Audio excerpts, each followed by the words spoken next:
이번 시리즈는 프랑스 파리의 몽마르뜨르와 몽파르나스에서 생활하며 창작 활동을 했던 예술가들, 특히 화가와 사진가를 중심으로 한 주변 이야기들을 간단히 해나갈까 합니다.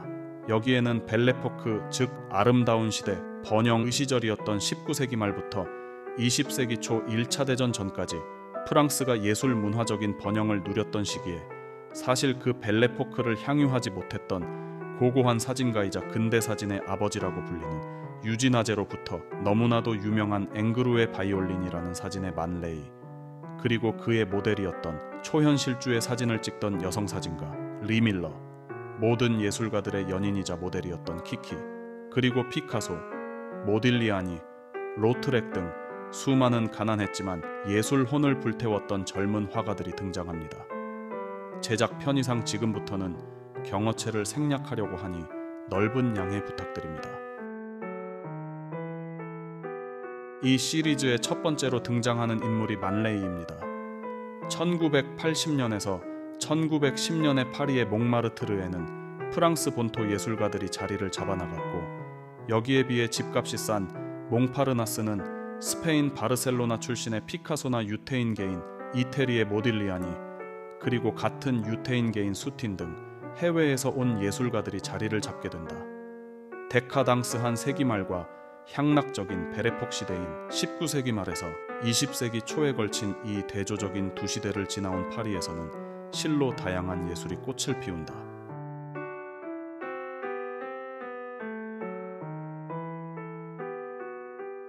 (1881년) 몽마르트르의 문을 연 샤 누아르, 검은 고양이라는 카바레는 지리멸렬한 사람들을 의미하는 앙코에랑이라고 불리는 신진 예술가의 아지트이자 사교장, 최신 오락 명소로 자리 잡아나갔다.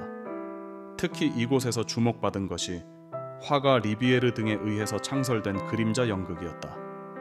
실루엣의 색채 효과나 생생한 움직임, 한층 더 섬세해진 입모양이나 음악이 일체가 된 스펙터클함에 관객들은 매료되었는데, 이는 영화에 앞선 종합예술이었고, 무엇보다도 평면적이고 추상도가 높은 무대는 로트렉이나 고갱, VR 같은 화가들에게도 큰 영향을 주게 된다.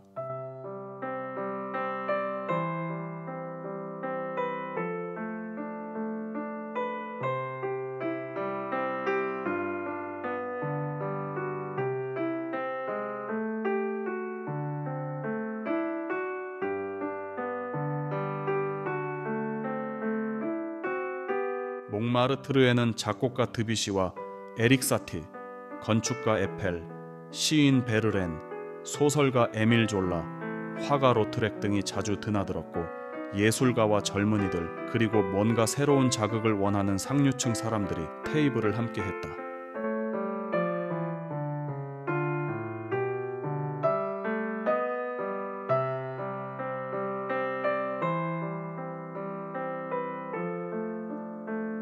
수많은 카페와 카바레, 댄스홀로 붐비던 몽마르트르에서 샤 누아르가 유난히 이채로워진 데에는 주인 로돌프 살리스의 전략이 있었다. 시인 에밀 구도와 함께 세느강 왼편의 그라탕에서 싹튼 카페의 젊은이 문화를 세느강 오른편에 있는 몽마르트르에 유입시켜 사람들의 흥미를 끌었던 것이다. 질이 멸렬한 사람들인 앙코에랑과 농담을 좋아하는 사람이라는 뜻의 퓨미스트 젊은이들이 펼친 반예술적 활동이 바로 그것으로, 그들의 풍자나 유머에 찬 행위나 작품은 언어나 이미지에 의한 상호교섭으로부터 완성된 것으로 20세기에 다다나 쉬르리얼리즘, 더 나아가 컨셉추얼 아트, 즉 개념예술도 선점한 것이었다.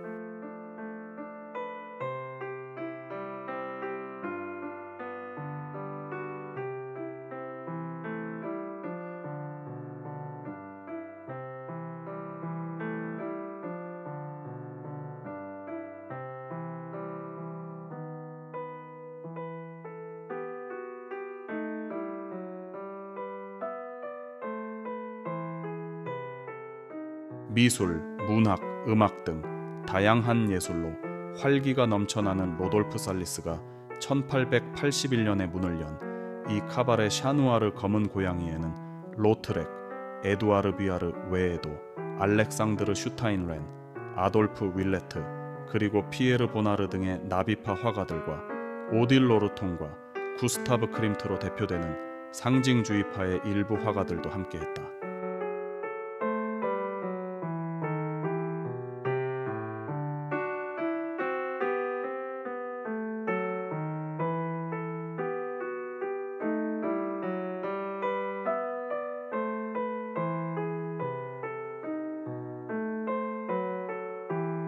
참고로 나비파란 19세기 파리에서 활동했던 전위적인 예술가 집단을 말한다.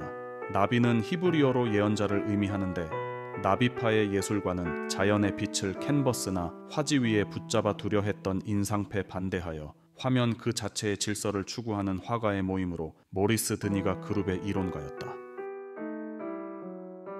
이쯤에서 몽마르뜨르와 몽파르나스의 차이점에 대해 간단히 살펴보자. 몽마르뜨르는 파리 북부 세느강 오른편에 위치해 있고 몽파르나스는 파리 남서부 세느강 왼편에 위치해 있는 곳으로 랜드마크로는 샤크레쿨 사원과 몽파르나스 타워다. 몽마르트르에는 19세기 중반에서 20세기 초반에 예술가들이 활약했고 몽파르나스에는 20세기 초반 특히 1920년 이후의 광란의 시대에 예술가들이 활약했던 곳이다. 화가들이 주로 모였던 곳으로는 몽마르트르는 캬바레 물랑루즈 등이었고 몽파르나스의 경우는 카페 르돔, 라로통드, 라셀렉트 등이 있었다.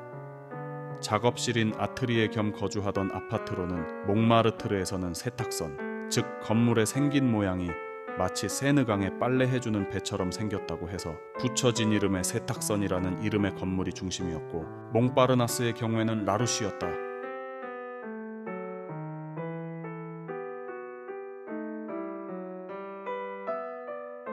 당시에 프랑스 파리의 세느강에서는 세탁을 해주던 배들이 있었다.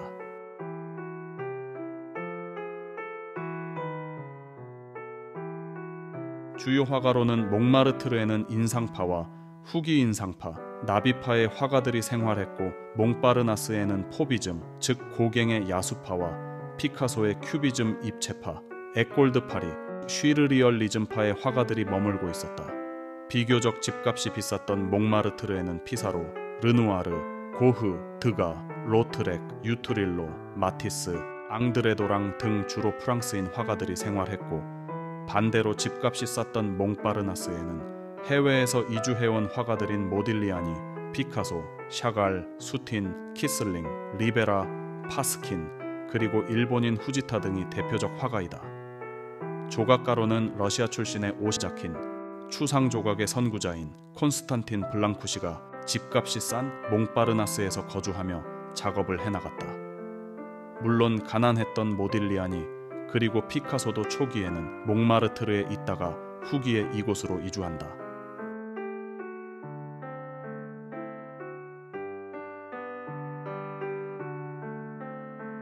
이외의 다른 예술가로는 그 유명한 시인이자 미술평론가인 기욤 아폴리네르와 작가 장콕토가 몽마르트르에 머물렀고 다다이즘의 창시자인 앙드레 브루통과 맥스 자콥, 헨리 밀러, 샤르트르 등의 작가는 몽파르나스에 머물었다.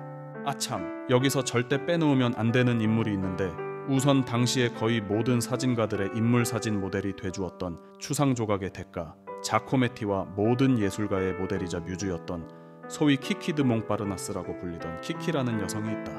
그녀는 그림도 그렸다.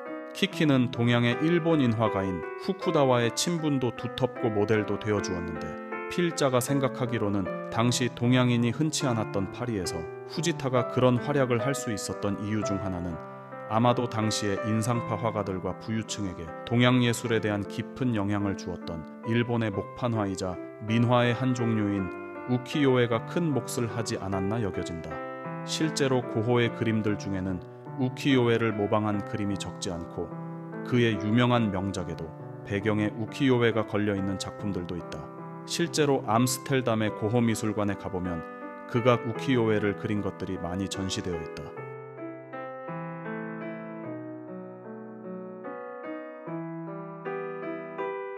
몽마르트르라는 지명은 순교자의 언덕에서 유래한 것으로 오랫동안 포도밭과 풍차가 있는 교외의 농지였으나 19세기 이후 예술가들이 살게 되었고 20세기 초에 피카소와 모딜리아니가 아틀리에 세탁선에서 활동했다. 특히 인상파 화가들이 대거 몰려왔다. 파리가 파노라마로 보이고 그림 소재가 되는 곳이 많다. 아틀리에 세탁선터와 르누아르 대표작의 모티브가 된 물랑 드우 가레트가 유별나다.